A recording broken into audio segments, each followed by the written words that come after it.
सै रोग हरे सब पीरा जापत निरंतन हनुमत वीरा संकट ते हनुमान छुड़ावे मन क्रम বচন ধ্যান জুলাবে। সমস্ত মেষ রাশি এবং মেষ লগ্নের মানুষকে আমার প্রণাম। মেষ রাশির ঠিক 12 বছর পর সব থেকে শুভ গ্রহ মেষ রাশির বৃহস্পতি সে উচ্চ হয়েছে। রোজ রোজ সে এই কর্কট রাশিতে আসে না, উচ্চ হয় না। এর জন্য 12 বছর অপেক্ষা করতে হয়। মেষ রাশির মানুষরা 12 বছর অপেক্ষা করেছে এই বৃহস্পতির চতুর্থ ঘরে, মেষ রাশির সুখের ঘরে বৃহস্পতি এসেছে। শুধু আসেনি, উচ্চ হয়েছে, এক্সalted হয়েছে। তার ফলে মেষ রাশির জীবনে আগামী 6 মাস 2 জুন থেকে 10 অক্টোবর বৃহস্পতির এই অবস্থানে মেষ রাশির মানুষরা কি লাভবান হবে। চলুন ভিডিওটা শুরু করার আগে আপনাদের কাছে আমার আন্তরিক অনুরোধ, যারা প্রথমে ভিডিওটা দেখছেন এবং চ্যানেলটিকে এখনো পর্যন্ত সাবস্ক্রাইব করেনি, অনুগ্রহ করে চ্যানেলটিকে প্লিজ সাবস্ক্রাইব করে দেবেন। এবার দেখুন, আপনার সব থেকে ভালো গ্রহ হচ্ছে এই বৃহস্পতি। সে ভাগ্যের মালিক, সে একদম সর্বোচ্চ শক্তি পেয়ে গেছে চতুর্থ ঘরে। আবার এসেছে কোথায়? চতুর্থ ঘর। সেটা সুখ, মানসিক সুখ, আপনার গৃহ সুখ, আপনার মা, আপনার প্রপার্টি, আপনার যানবাহন, সমস্ত কিছু, মানে কতটা ইম্পর্টেন্ট ঘরে এসেছে বৃহস্পতি 12 বছর পর। সেখানে যানবাহন, প্রপার্টি রিলেটেড এই 6 মাসে, আগামী 6 মাসে মেষ রাশি মেষ লগ্নের বিরাট পজিটিভ। এবার দেখুন, অনেকে তো বলবে মেষ রাশির 7.5 চলছে। হ্যাঁ, এইবার সেই জায়গাটায় আসে। মেষ রাশির 7.5 চলছে। বৃহস্পতি যেখানে বসে সেখান থেকে বৃহস্পতির 3টে দৃষ্টি আছে, সেটা অমৃত দৃষ্টি। এই বৃহস্পতি তার নবম দৃষ্টি এই মেষ রাশির 12 নম্বর ঘরে দেবে, যেখানে অলরেডি শনি মহারাজ বসে আছে। সেই শনি মহারাজের কারণেই এই মেষ রাশির 7.5। তার উপর যখন বৃহস্পতির দৃষ্টি থাকে, 7.5 প্রভাব 90% খণ্ডন হয়ে যায়, কেটে যায়, সেটাই কেউ জানে।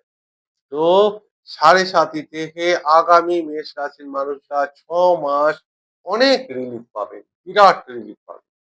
এবার দেখুন, একটা কথা বলি, অ্যাস্ট্রোলজি মানে হচ্ছে টাইম, অর্থাৎ সময়।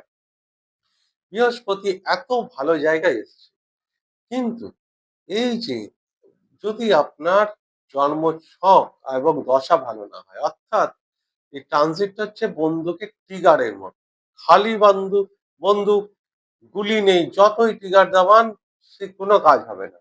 ঠিক বৃহস্পতি এত ভালো জায়গায় এসছে, যদি আপনার দশা ভালো না হয়, যদি আপনার জন্মছক ভালো না হয়, তাহলে এর যে বিরাট পজিটিভ রেজাল্ট, সেটা কিন্তু মেষ রাশির মানুষরা সকলেই পাবে।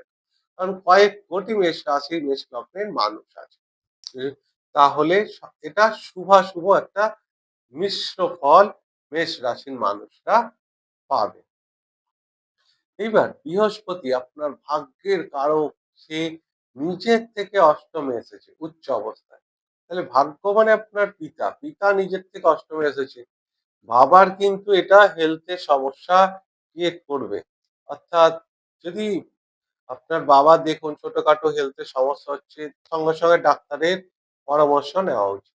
এবার যদি আপনার বড় কিছু ধরনের হয়, অবহেলা করবেন না, বাবার হেলথের জন্য এটা কিন্তু নেগেটিভ। 7.5 প্রভাব আবার বলছি অনেক কমে যাবে।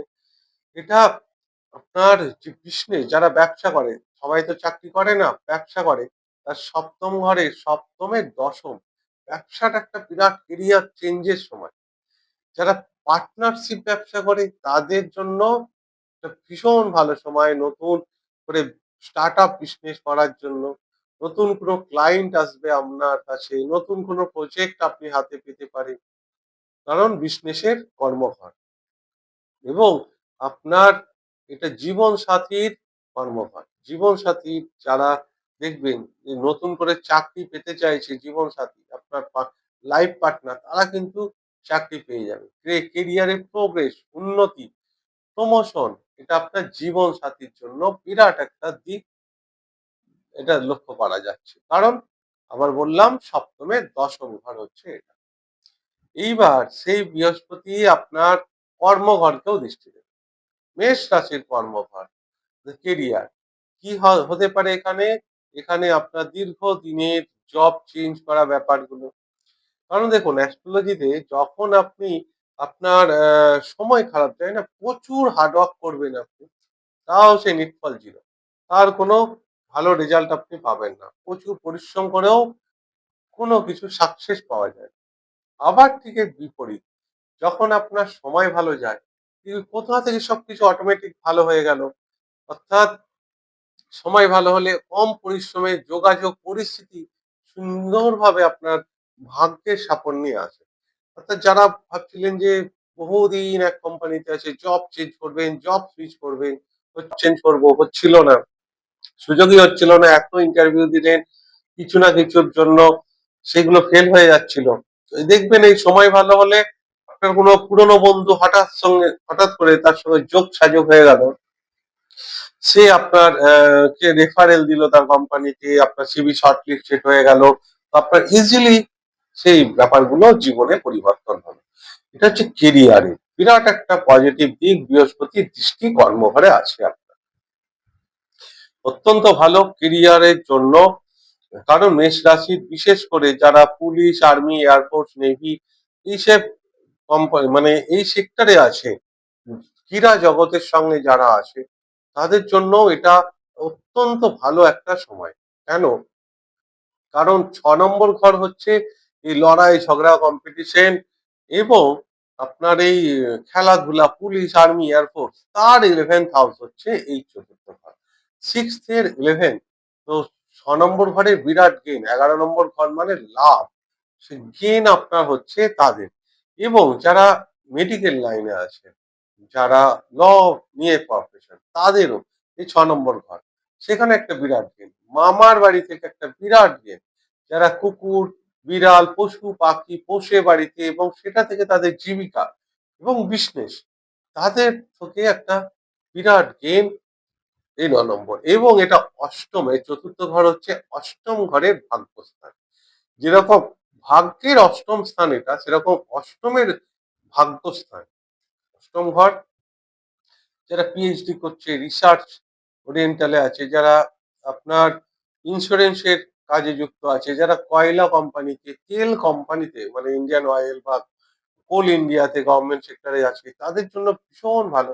যারা নতুন করে অ্যাস্ট্রোলজি শিখতে চাইছে, তন্ত্র মন্ত্র অকাল্ট শিখতে চাইছে, বেস্ট টাইম তাদের জন্য। ইন্স্যুরেন্সের মৃত ব্যক্তি সম্পূর্ণ সম্পত্তি পাওয়ার যোগ, এটা ইনহেরিটেন্সের যোগ, অর্থাৎ পৈতৃক সম্পত্তি পাওয়ার একটা বিরাট যোগ। এবং এই অষ্টম ঘরটা হচ্ছে সাডেন চেঞ্জ, আপনার অষ্টমের ভাগ্যস্থান, মেন হচ্ছে শ্বশুর বাড়ি। তো শ্বশুর বাড়ির থেকে আপনার বিরাট কিছু প্রাপ্তি এই সময় হঠাৎ হবে, এই 6 মাসের মধ্যেই হবে।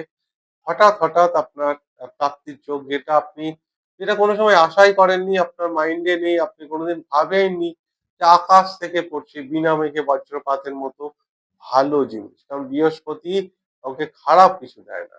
হ্যাঁ, এখানে বৃহস্পতি একটাই নেগেটিভ যোগ দেবে, সেটা হচ্ছে রক্তের কোলেস্টেরলের পরিমাণটা, মাত্রাটা বাড়িয়ে দিতে পারে। হেলথের জন্য এটা একদম হার্টের সমস্যা, লাংয়ের সমস্যা, এই ব্যাপারগুলো বৃহস্পতি এখানে করতে পারে। কিন্তু আবার বলছি, তাদের সবার না, যাদের জন্ম কুষ্ঠিতে যোগ খারাপ, তাদেরই এই সমস্যাগুলো আসতে পারে। প্রেশার, বিপি হাই হতে পারে, ব্লাডের কোলেস্টেরল প্রচন্ড পরিমাণে বেড়ে যেতে পারে। তো সেইগুলো হেলথ চেক আপ আপনাদের করা দরকার আছে। বিশেষ করে এই চেস্টের, বুক সংক্রান্ত কোনো রোগ, যে লাং, হার্ট, যাই হোক সেটা হতে পারে।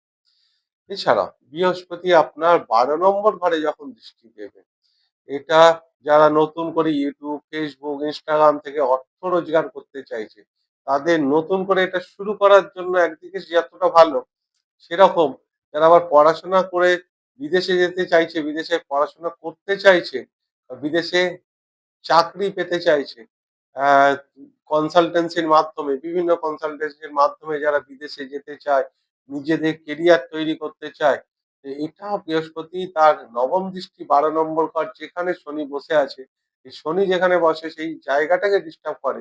তো বিদেশে মেষ রাশির এখন বিদেশে ভিসা নিয়ে বিরাট সমস্যা চলছে অলরেডি প্রত্যেকেরই। কারণ মঙ্গলেরও অবস্থাটা এখন খুব একটা ভালো না। মেষ রাশির সব থেকে ভালো যে গ্রহটা সে হচ্ছে রাহু। কেন জানেন? কারণ এই রাহু আছে এখন ১১ নম্বর ঘরে। এই ১১ নম্বর ঘরটা এমন একটা রহস্যের ঘর জন্মকুষ্ঠী। সে যতই ৯টা গ্রহের মধ্যে ৯টা গ্রহই বসার জন্য ততস্থ থাকে এবং বিরাট পজিটিভ রেজাল্ট। এখানে শনি, রাহু, কেতু, মঙ্গল এদের যেরকম ক্রুর গ্রহরা অত ভালো রেজাল্ট দেয় সেরকম ভালো গ্রহরা তো বিরাট ভালো রেজাল্ট দেয়। রাহুর এটা রাহু বায়ুতত্ত্ব গ্রহ। আর এই বায়ুতত্ত্ব রাশি কুম্ভ রাশি এবং সেখানে এই কুম্ভ রাশিতে এসে রাহু বিরাট পজিটিভ রেজাল্ট দেয় কারণ শনি মূল ত্রিকোণ রাশি হয় না। তো মেষ রাশির আর্থিক জায়গাটা কিন্তু কোনো রকম নেগেটিভ নেই। অর্থের জায়গা ভীষণ ভালো। কিন্তু মেষ রাশির অর্থের জায়গা যেরকম ভালো কিন্তু খরচের জায়গাও নেগেটিভ। অর্থাৎ টাকা পয়সা আসছে কিন্তু আপনার জমবে না। কারণ কোথাও থেকে কি পরিমাণ কিভাবে টাকা খরচ হয়ে যাবে আপনি নিজেও বুঝতে পারবেন না। মাসের শেষে হিসাব করতে গিয়ে মেলাতে পারবেন না। যে আয় যতটা ব্যয়ও ততটা। কোনো ক্ষেত্রে ব্যয় বেশিও হতে পারে। আয়ের থেকে ব্যয় বেশি। অর্থ সঞ্চয় করাটা এখন মেষ রাশির মানুষদের পক্ষে একটা চ্যালেঞ্জ। তো যারা ধরুন বিভিন্ন স্কিমে আছে, শেয়ার মার্কেট করে, মিউচুয়াল ফান্ড, এসআইপি, বিভিন্ন এফডি ফান্ডে ফান্ড ম্যানেজমেন্ট করছে মেষ রাশির মানুষ। তাদের জন্য কিছুটা হলেও স্বস্তি। কারণ দেখুন আপনার এখন ইচ্ছা না থাকা সত্ত্বেও আপনাকে কিন্তু খরচ করাবে। আপনি চাইবেন না, আপনি একটু সংযত হয়ে চলবেন, মিতব্যয়ী হওয়ার চেষ্টা করবেন। মানে অকারণে কোনো বেকার অপ্রয়োজনীয় খরচ আপনি করার চেষ্টা করবেন না। মানে অপ্রয়োজনীয় খরচ করবেন না। তো সেই দিক থেকেও হঠাৎ করে এরকম পরিস্থিতি এসে যেতে পারে। যাই হোক, তো দীর্ঘ ১২ বছর পর বৃহস্পতি যখন মেষ রাশির এত ভালো জায়গায় সুখের ঘর এসছে, নিশ্চয়ই মেষ রাশির কিছু না কিছু তো ভালো হবেই। এই গেল আমার সম্পূর্ণ ভিডিওটা। যদি ভিডিওটা ভালো লাগে তাহলে অনুগ্রহ করে চ্যানেলটিকে সাবস্ক্রাইব করতে ভুলবেন না এবং ভিডিওটিকে লাইক এবং শেয়ার অবশ্যই করবেন। আমি ঈশ্বরের কাছে প্রার্থনা করি সকলেই ভালো থাকুন এবং সুস্থ থাকুন। নমস্কার।